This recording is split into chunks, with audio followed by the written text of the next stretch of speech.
All right, we're back.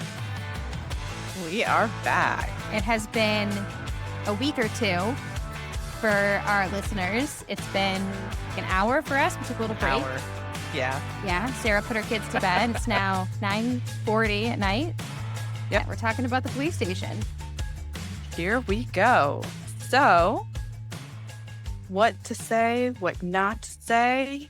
I feel like a whole lot of people are saying OMG. I think maybe we start, I think the thing, because this has been going on for so long, right? Like the story, of this sort of renovation starts in 2014. So if we get too in the details on every little single thing that happened, then we'll be we'll be here all night and then some. And so I think kind of the farther back we go, I think we said we were going to keep it a little bit more high level and really kind of dig in on the details as we get kind of closer to where the project actually stands now. But so Sarah, were you in town in 2014? I was not. I was not in town. So we were stationed in Georgia in 2014. And then I was here from 2016 until end of 2017. Trying to think of when I had my kids, because as a mom, that's your those benchmark. are the life hallmarks, right? COVID, I feel like COVID in there really, right? I'm like, were we wearing a mask when this happened? It kind of helps kind of orient you.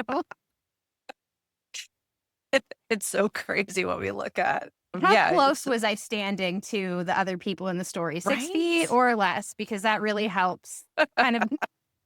Was there one of us allowed in each aisle or more? Yes. So we weren't in town when some of this happened. We moved out of town in 2017, and then we just moved back in 2024. So a good chunk of this happened when we were not here.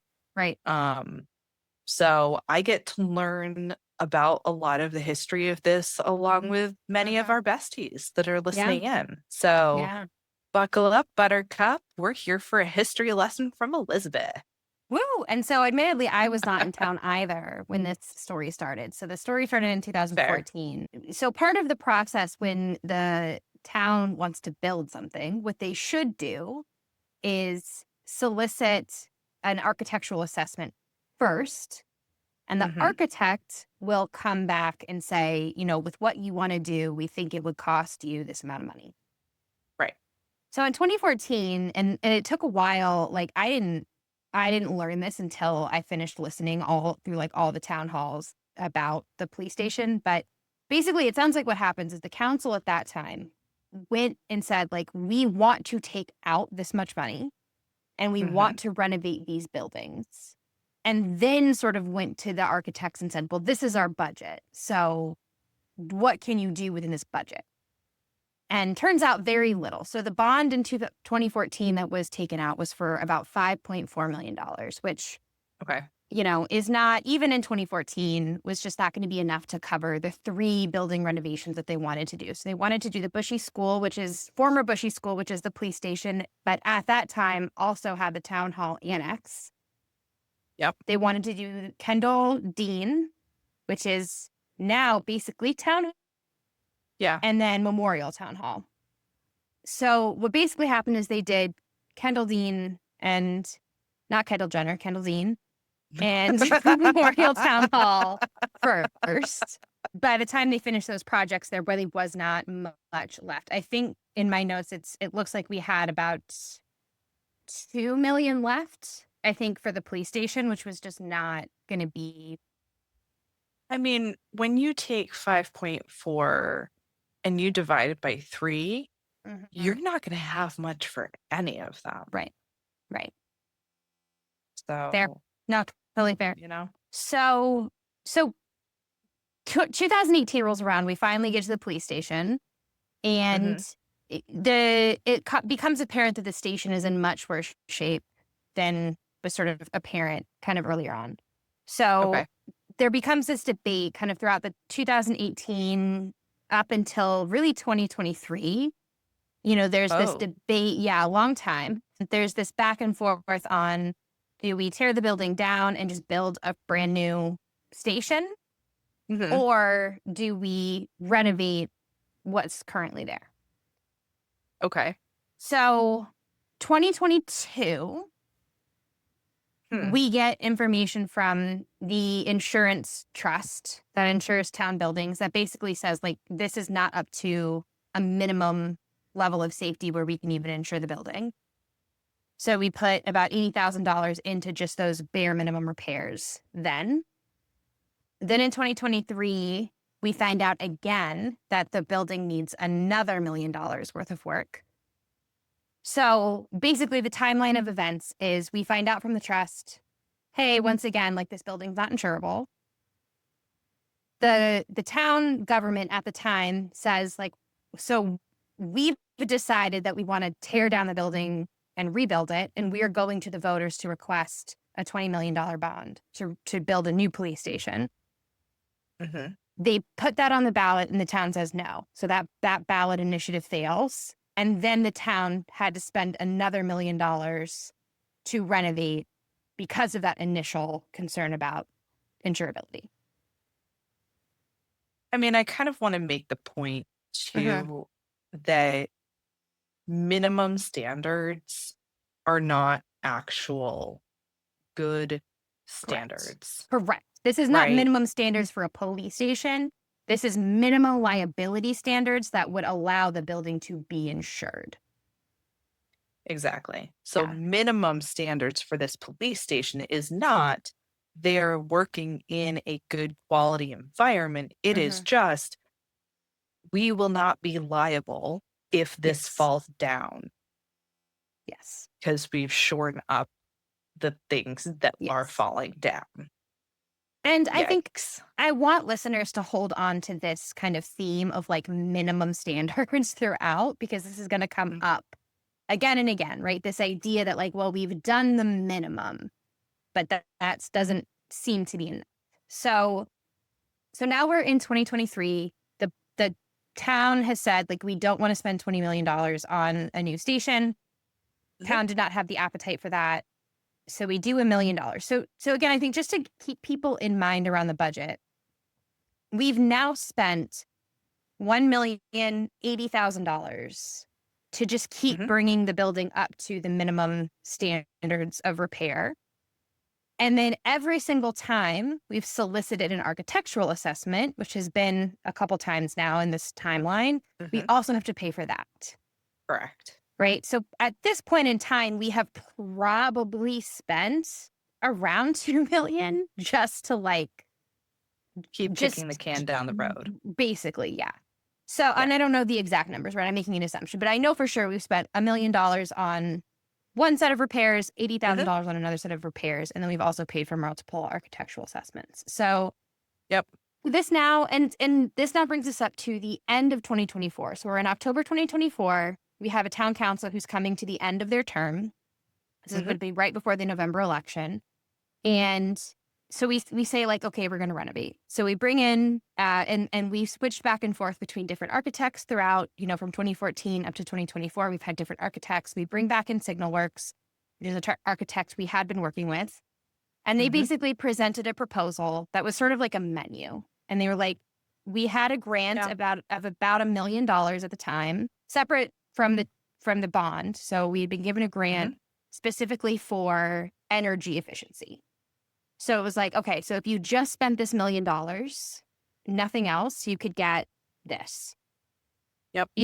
If you spent about $4 million, you could do what they kind of called, like, repair but not renovate. So we'll get the Mhm. building kind of up to where it needs to be from a repair standpoint, address structural issues. There's been issues with windows. I mean, and not just issues with windows. Like, let's get specific about what some of this Mhm. was.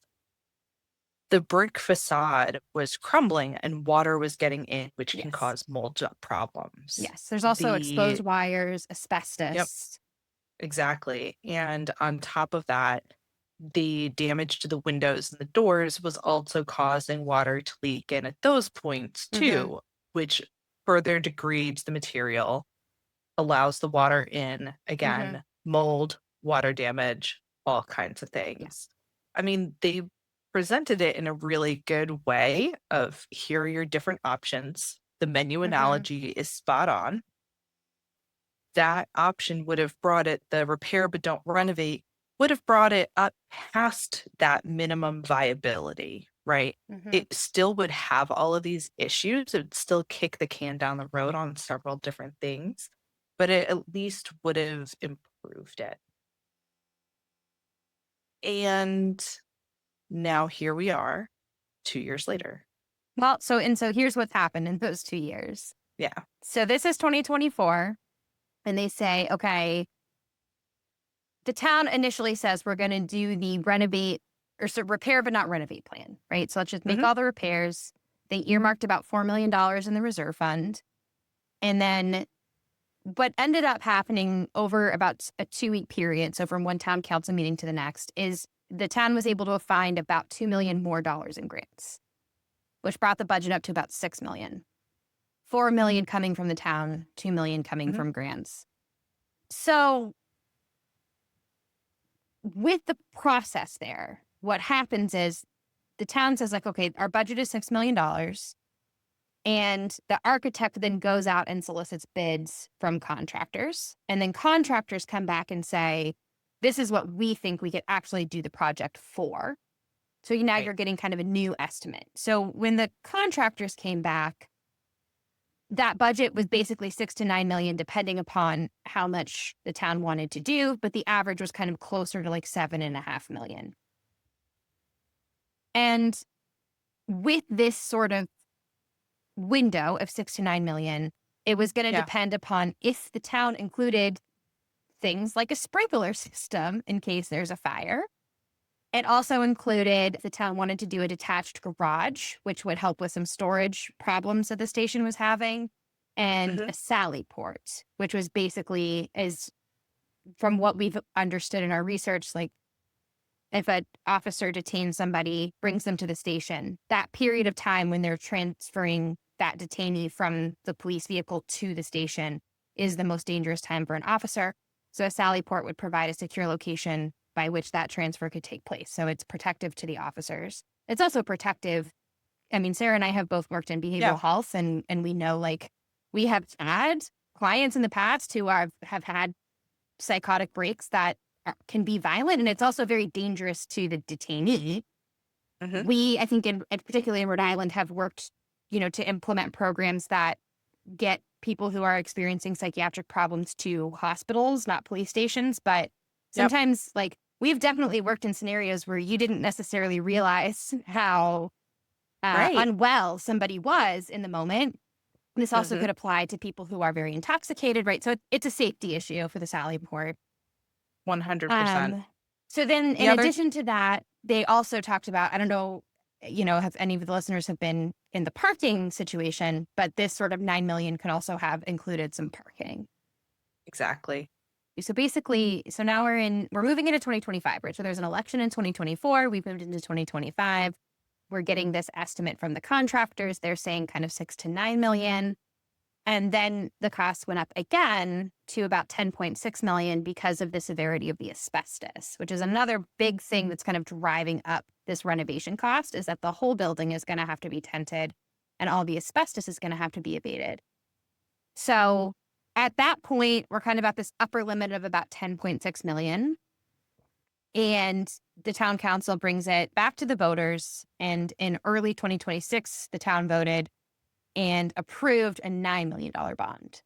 So where the project kind of currently sits is it's either the town can take out up to 9 million, but they're not required to take out 9 million. Okay. So the town financial officer has kind of said there's really no reason not to take out the whole 9 million. The budget committee has said, well, you could kind of split the baby a little bit and do for that initial 4 million that you were going to spend. You could still spend that Yeah. from the reserve funds. You could then also take out 9 million because we don't know how, to Sarah's point, like, who knows what's going to be found once you start Hmm. pulling the building apart. You could Well, take and out 4 and 7, right? Like, we've got some options. That's kind of where the town exactly. council is at right now, is figuring out the split between bond and reserve. So it's also interesting to note that according to my brief search so far, It looks like the Bushy School was built in 1929. Damn. And I think it was We're renovated coming when up we on 100 first years. converted it. Yeah, I think when we first converted Yeah, it to a police station, there were some minimal renovations done, but I think they were pretty basic. So it's an old building. it is. I mean, this is, well, so you think, okay, there have probably been some renovations over time. I don't know if during that time there was a complete No, overhaul. Um, that I know has Obviously, never happened. yeah, updates have happened, but when I was in there fingerprinting, let's be clear, not for I was going to say, what did you being do? arrested. It's never about what you did, it's always about what you get caught doing. You're Just going to to get us throw that into out there. trouble. You're going to get us into more Um, trouble than we're usually I in. mean, I'm just saying, trouble's my middle name. Hmm. But that was back in 2016, and it looked and felt like a school from the 70s, Yeah. Yeah. right? And it was already 40 something years after that. Hmm. So if that was the last time it was touched at this point, I mean, that's 50 years after it was originally built. And now this is about 50 years after that last Yeah. renovation. So we're due for for something to change. Right. So this is, and I think, again, like similar to the Hallowell project, Mhm. the reason why we really wanted to push this out sooner rather than later is because there is an opportunity right now for the town to really get involved. So Yep. it went in front of voters. Voters approved that $9 million bond. Right now, there's a bit of a decision making process happening of, Mhm. in addition to how much debt, it's how much do we really want to do? Some of these Right. things, we don't have to redo the parking. We don't have to build a detached garage. We don't have to build a Sally port. There's Mhm. certain things that I would argue like really do have to be done. And then there's Yeah. certain things that it's like, okay, we really need to make a decision on this right now, like while the walls are open and we're making these changes. It Some just of kind these of makes the things, most sense. yeah, some of these things could probably be decided towards the later end of a project. This is a great time. Like if you have strong opinions about what, you think is necessary or what you want to see in the police station, now's a great time to get in front of town council during those public comment periods and voice Yep. your opinions. The way that I always think about it, and Sarah and I have talked about this as both kind of the mothers of boys, and not that girls can't be rambunctious too, but like I had brothers growing Mhm. up. We kind of know that boys can make some pretty stupid decisions, and we're certainly not gunning for legal issues.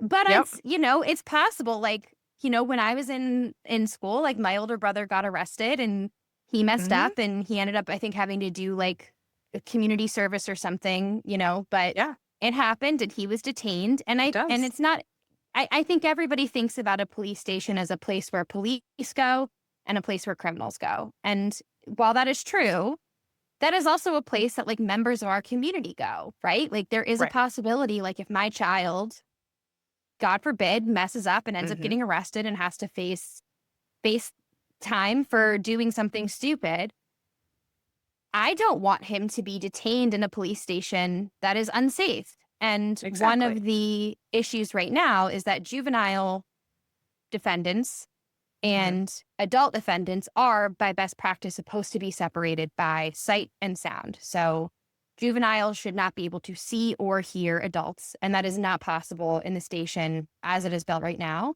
And again, I come back to like, if my Yeah. kid does something stupid and ends up getting arrested at 16, I don't want him detained with an adult, detainee. I don't want him held inappropriately until I can come, bail him out or maybe not bail him out, depending upon what he did. That's just, and then I think the other thing too is thinking about a police station, as Sarah said, also a place where people get their fingerprints taken. It's a Mhm. place where if you are in the position of being the victim of a crime and you have to go in and file a police report, from what I understand right now, we don't have any private spaces where the officers can take somebody to interview them. Mhm. Imagine, God forbid, something happened that is very private in nature that you want confidentiality to report your crime, and that really isn't an option right now. So it's not Right. just about keeping criminals or detainees and officers safe. It's also about keeping community members that need to use the building safe. And so Hmm. I think when we present it that way, I think it changes people's perspective a little bit that this isn't just a police station, it's also a community building. Hmm. It's a building that the community uses.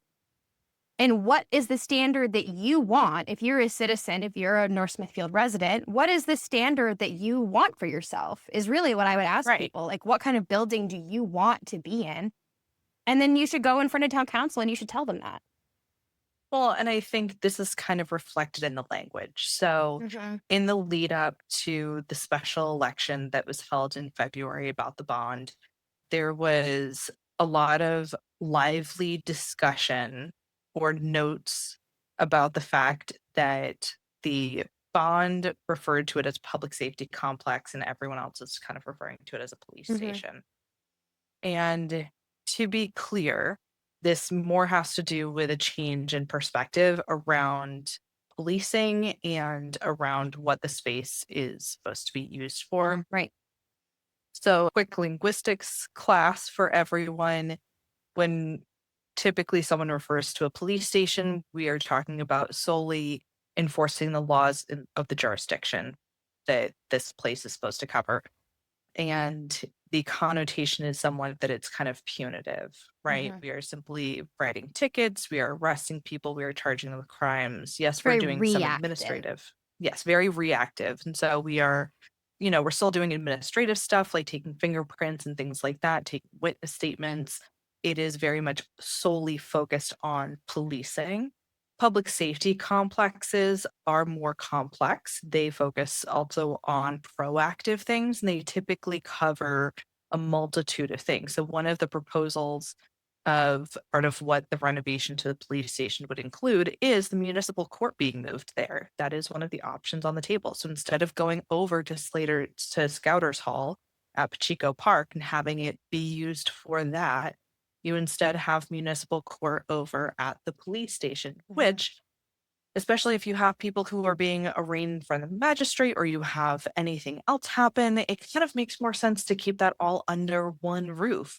Any kind of emergency management response, storing of the generators, any kind of blizzard prep or hurricane tornado prep, 911 use, stuff like that, that does Mhm. not fall under the purview of policing is part of this public safety kind of thing. It also gives us an opportunity by having a public safety complex to then also say this is officially a public safety complex and potentially be able to get grants to support Yeah. that, such as embedded mental health supports like a clinician who goes out with Mhm. officers when needed, who acts as an additional liaison, who is Yeah. able to take some of the social work and mental health care that our officers are finding themselves doing without sufficient, they are trained but they don't have sufficient training Mhm. like a mental health provider does to be able to assess in the moment exactly what's going on, connect people with It's resources and things like that,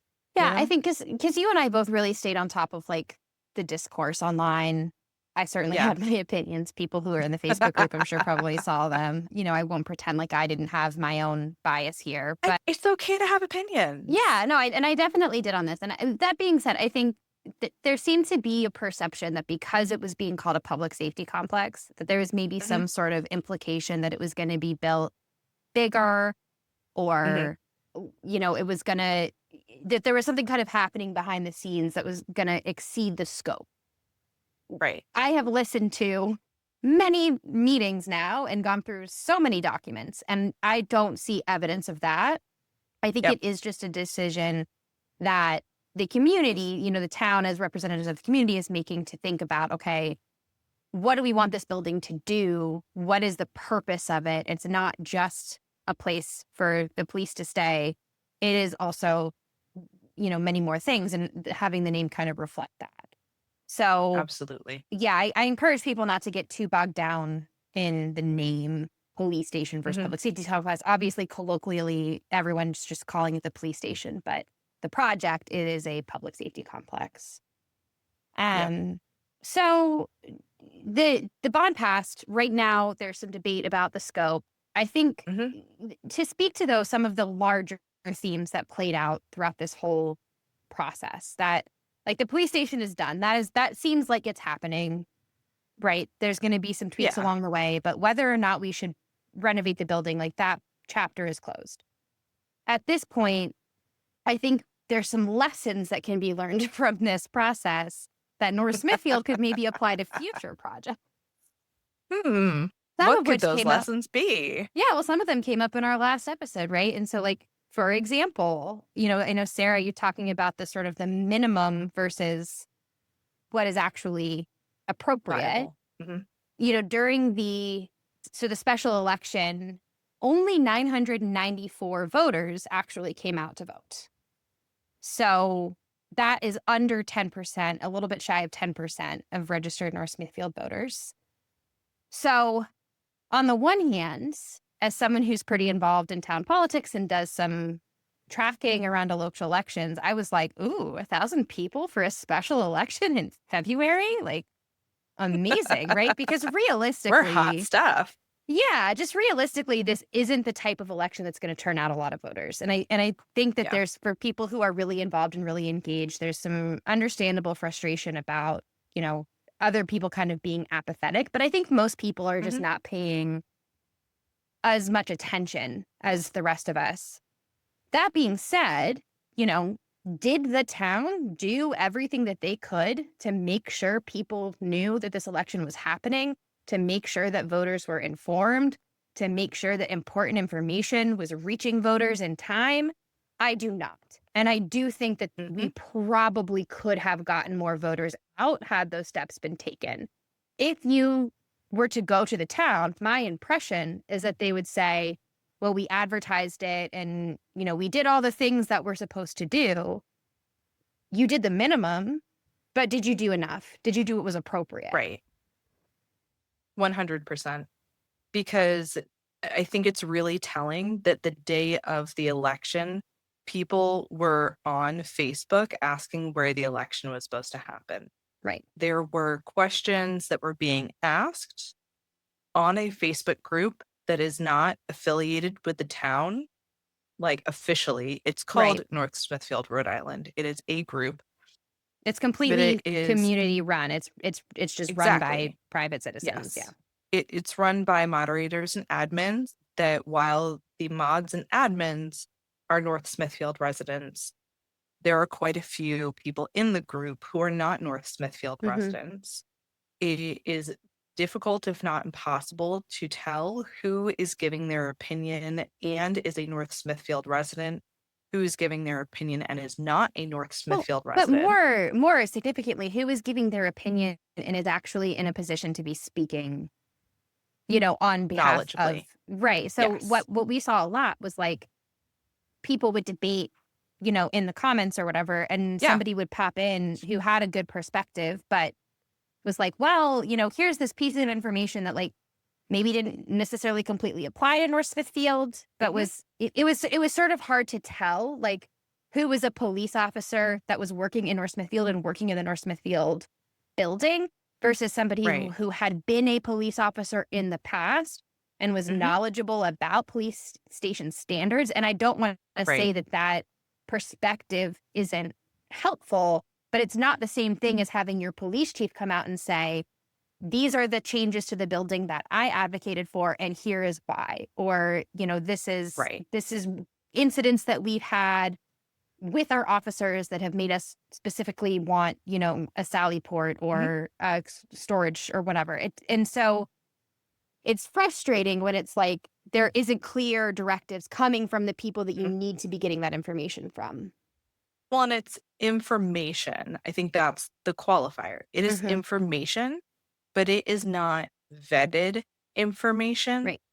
It is not, and by vetted, I just simply mean that someone in a position of knowledge Hmm. and expertise, a familiarity with all parts of the situation or most of the parts of the situation, Hmm. have said, here is information that is relevant and applicable, Yeah. not in a way to gatekeep information or to try and skew the narrative and perspective to only fit their desired Right. agenda, Which but is simply fine, because, right? It's completely fine for people right, to jump in with that, but it doesn't replace accurate and clear guidance from the town. correct. And so, like, we have to your point of someone stepping in and saying, hey, here's information, because there was some really great comments that someone who can't remember if they were a current or former police officer was stepping in and giving clarification about, like, this is why we don't want, we need to have a minimum for detention cells. I forget exactly what they're called, so I I think it was apologize if I'm 8. offending anyone. I think they wanted Right? 8 or 8, something. Yeah. right?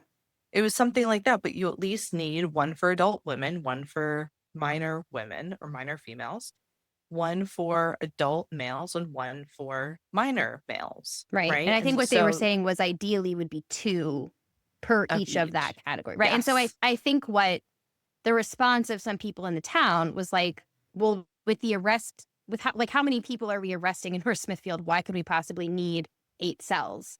And I think the Right. very important counter argument to that is, well, if you've arrested 4 people, 2 juvenile 2 juveniles that are a male and a female and 2 adults that are a male and a female, you need 8 cells, right? Like Right. it's not so much about the overall number of arrests. It's that certain people can't be detained or shouldn't be detained together.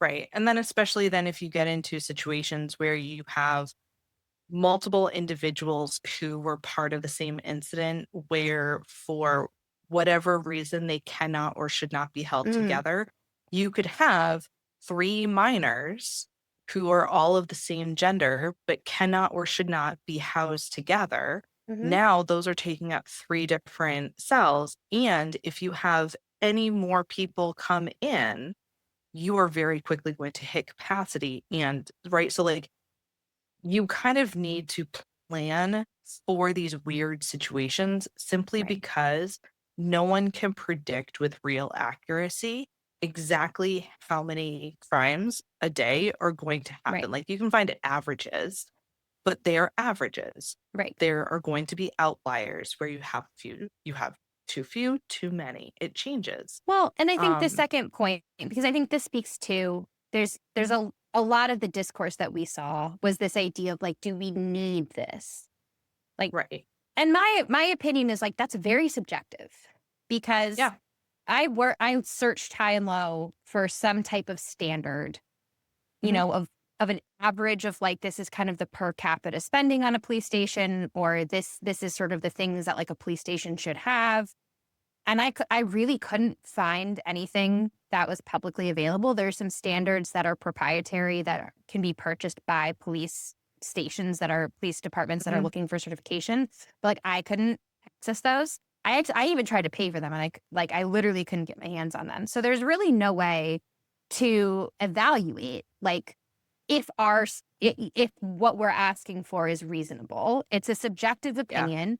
And I think in situations like that, my personal, and this is kind of my like old school conservative like principle of subsidiarity is that the people who should be speaking to a problem are the people who are closest to that problem and the most knowledgeable about that problem, and that's our police chief. And if we can't trust him to Right. give good guidance and good recommendations to the town on what his officers do and do not need, I'm not really sure why we would even have a police chief at all, right? Like we kind of, to a certain Yeah. extent, we do have to trust his judgment. That's part of why he's in that role. But so I don't know. We can't necessarily say do we do or don't need 8 cells, but I think part of what we have to think about is we're expected to increase by population year over year. Mm. I don't even know if those projections included the 146 renovation or new planned housing development. So it could possibly be Right. even more. More. I Mhm. think the most recent projection that I saw is about 1.5% year over year kind of compounding growth.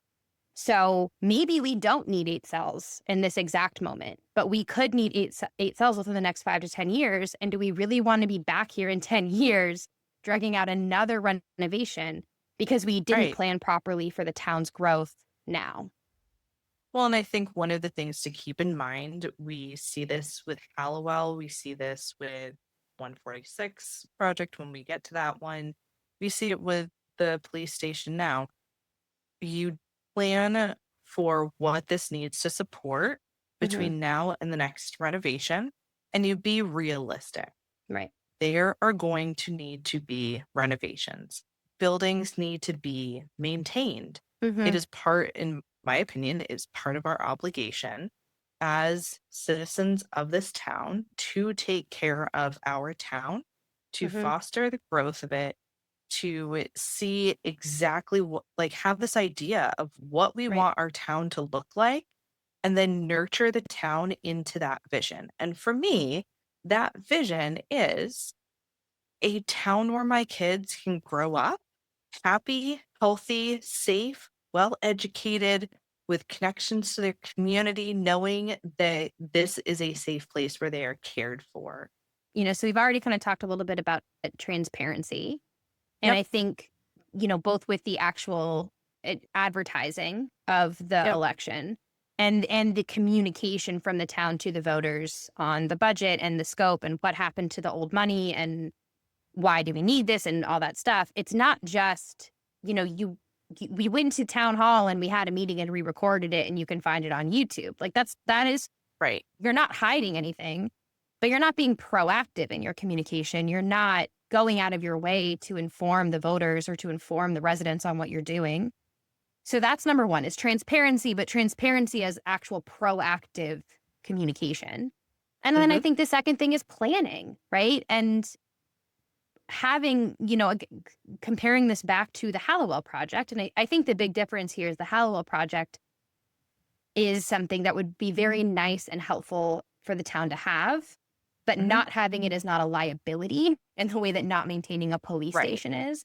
But in both projects, we see this kind of delay, kick the can down the road. There's no sense of urgency, years and years and Hmm. years to get an architectural assessment, years and years to make a decision on something.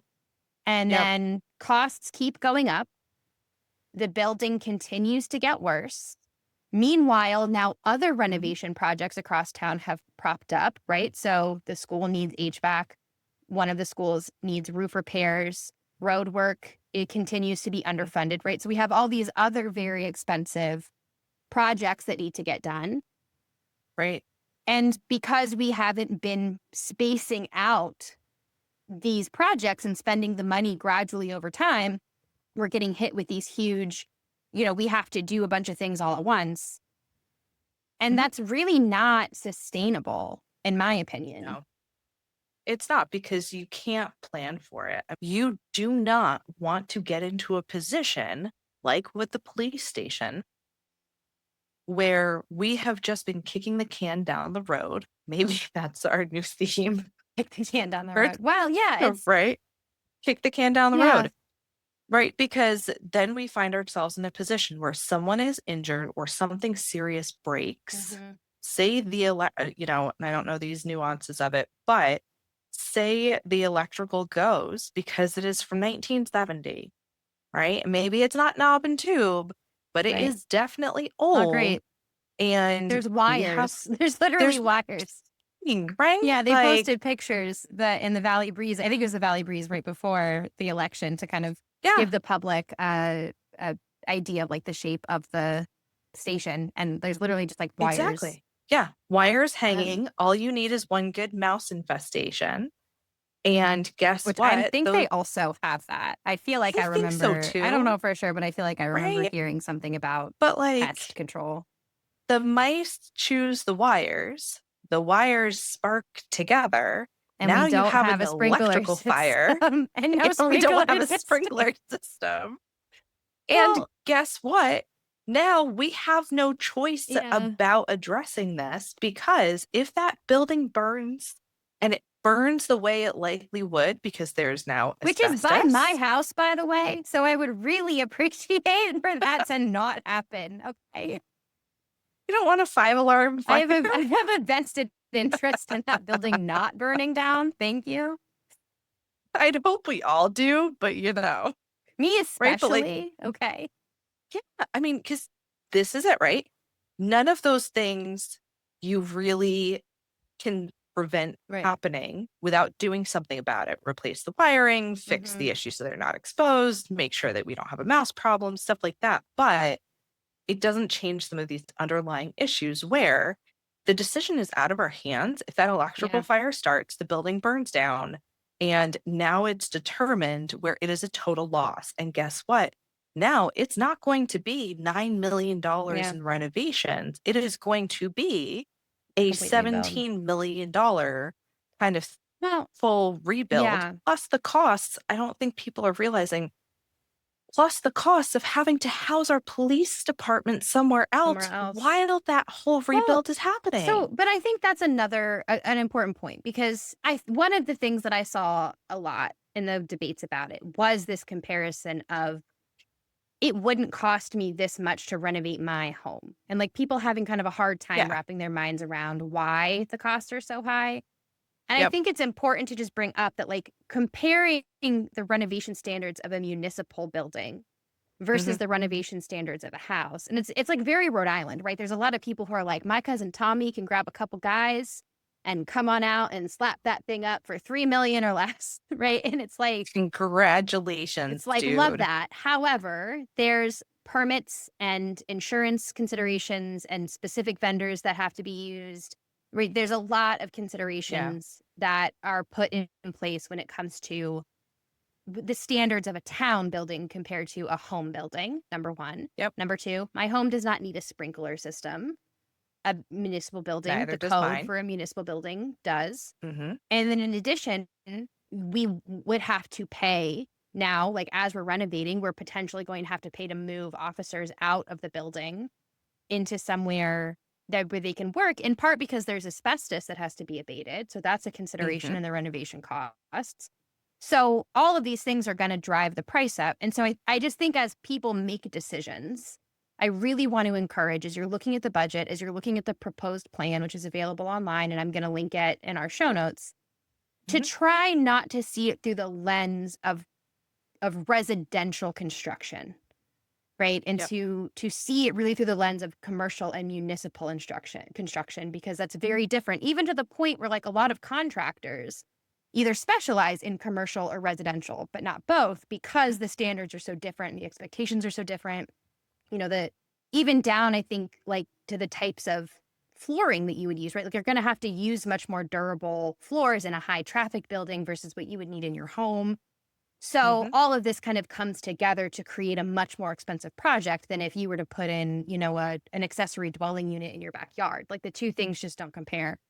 And then I think again, it's also like what's going to last us, so maybe we Right. could theoretically slap up something temporary that would be much cheaper. Is that going to give us 20 more years of use? Or is that only going to give us Right. 5 years of use? That's another thing that has to be considered that you don't have to consider as much with a residential construction project because you're not going to have to use it the same way. Exactly. That's my rant about that. I get a I little mean, feisty. Still honestly, 30. it's good to have opinions. It's Yeah. good to be passionate about stuff. Um, and I can't say I disagree with you, right? Yeah. Like, I do think that there's a lot of trust that has been broken between the Hmm. town government and the townsfolk. Sure. Um, Absolutely. And I'm right. really empathetic to people. There were a lot of people who were like, I'm very hesitant to put another $9 million in the town council's Mhm. hands when we don't even really know what happened. I mean, I know now because I listened to like 7 meetings on it, but the average person Right. doesn't really even know what happened to the original bond. So I could Yeah. empathize with like not wanting to give them another $9 million. Well, and not for nothing either, but I think this is why it's also really important to be able to have a clear voice from the town, whether that's from the town administrator, whether it is a statement released by the town council, Hmm. whether it's a joint statement, hint, hint, that would have been a really smart idea, from the police chief and the town administrator and the town council, who have all had many conversations about this. Maybe even the town planner too. Might be nice Imagine, to get on board. imagine if like the police chief like went on the news or something or did like an interview. But here's the thing. They kind of did. They put out these photos and stuff. In the I Valley think the Breeze. execution of it and the timing of it Well, made people feel hesitant because it was almost a little too late. Like the general yeah. consensus that people had was split somewhat on what was going on, if they even realized that it was happening. Mhm. And then these photos are released, and it's almost like, well, now you're just trying to last ditch effort, Yeah. try and It's drum it's up a s support for this. It it's a wasn't sense planful. yeah, it's a sense of too little too late for sure. I think it's also though, like and again, this is something that, we both run a small business and have to do marketing, and I Yeah. want to appreciate it that it's not like a one-to-one transfer, but we Yep. have to think all the time about multiple streams of communication to reach people that might need a therapist, right? Like, we're not Yeah. just relying on any one thing, and I think sometimes it's like, "Okay, I love that you put it in the Valley Breeze." The Valley Breeze is a great local paper. Hmm. How many people, though, realistically are reading that paper, and that's part of the reason why we started this podcast is because we Right. wanted to make information more accessible. And so it's that frustration of it's not enough to just do the one interview in the Valley Breeze. You have to, you know, crazy idea, have your own social media account, maybe take a video of the chief walking through the station and pointing out all the things, right? Like Right. do an interview on the news, like that people actually watch, right? Like Yes. the local station, it's like it has to be multiple channels, not just one thing. Well, and here's the thing along with that, it can't just be one time on multiple channels. It needs to be consistent Continuous. messaging, Hmm. especially with how people's lives are, how people are accessing the news. Hmm. Even if you follow the Valley Breeze and they have an article up, or you follow NRI Now on Facebook, any of these other Hmm. places, the algorithm decides what comes across your Yeah. news feed. So unless you are intentionally going to that platform or going to that website on a regular basis, you are still Hmm. not going to see this. And Yeah. that's why it needs to be consistent so that you can continue to outreach, which means to avoid just info dumping and post Uh-huh. dumping on all of these platforms. It needs to be spread out, which means you need to think ahead about Yeah. how and when you release information so that you can make sure that you're trying to gather as much people as Yeah. possible for this. I Yeah. mean, it's happening with the bond, right? Like the town is asking us to trust them Yeah. with that $5.4 million bond back in 2018 or 2014. And even though it is possible, and there was no, it sounds like super duper shenanigans happening, no embezzlement or Hmm. anything, None that has the, f- been none found, that's been right? I want to be identified. clear. Yeah, that Yeah. nothing. There's no. We have I not think done this a is an financial important. audit. I think, yeah, but I think this is an important, again, an important distinction, right? Is like Mhm. just because you didn't break the law, like no, like there's no evidence that the town embezzled or that this money was spent inappropriately or whatever. But that's Right. not enough. I think that's really it. Is like, Yeah. what does it look like for North Smithfield to say, like, okay, we can't go back. We can't change what past governments have done. We can't change what past town councils have done. But moving Hmm. forward, we're going to hold ourselves to a higher standard in terms of how we Right. relate to the public and how we relate to our constituents and making sure that they really understand or at least have the opportunity to understand what's going on. If they Hmm. Google North Smithfield Police Station, they should be able to get accurate information that was produced by their government about what is happening with the project. That's not a big ask. Right. That's the difference here. I completely agree. I mean, when we look at getting this information, we want to make sure that it's accurate. Hmm. We also want to make sure that people feel like they can trust the town, that they can trust their government. Yeah. Right now, it is pretty obvious that that trust is not there and that it's going to take a while to rebuild it. But Hmm. people are definitely eyeing this and going, all right, are they going to prove And themselves or are they not? And it's yeah, interesting that the midterms are coming up and everyone is up for election except for one of our council members who's reached their term limit. People are really going to be looking to see what's happening next. Yeah. And listeners, you should be too, right? Again, if this is something that you care about, don't wait. No need to wait until November to make your voice heard. There's lots of options for you. So, Sarah, I'm real tired. I don't know. How are you feeling? It's almost 11. I am real tired too. It's going to be my bedtime. Yeah, we are plugging through. We made it. We talked about it. We did the thing. I'm proud of us. Me too. Well, so let's leave our new bestie listeners with some final tips. If you give two shits about the police station and where your money's going to go, then have a petition, show up at public comment, beginning and end of town council meetings. They happen twice a month. They are publicly listed. There is a newsletter that you can sign up for on the town website. I can't guarantee you're going to get a ton of information, but you will get the official notices of when meetings are going to be happening and when they are rescheduled. So that is at least a bonus. And honestly, if you want to be able to have some really great conversation with some other folks who also give two shits about what's going on in town, come join us at our Facebook group, Public Comment North Smithfield. Everyone is a verified and vetted resident of North Smithfield. So you know the people that you are talking with and sharing opinions with and hopes and dreams and fears and all the things in between. They are actually your neighbors. Yep. They actually care too. So that's where we are. All right. In the group, Facebook page, Instagram, and our website. Public Comment North Smithfield, nspubliccomment.com. We will see you guys there. We will be back next month with another episode, hopefully recorded only once. Bye, guys. See you guys.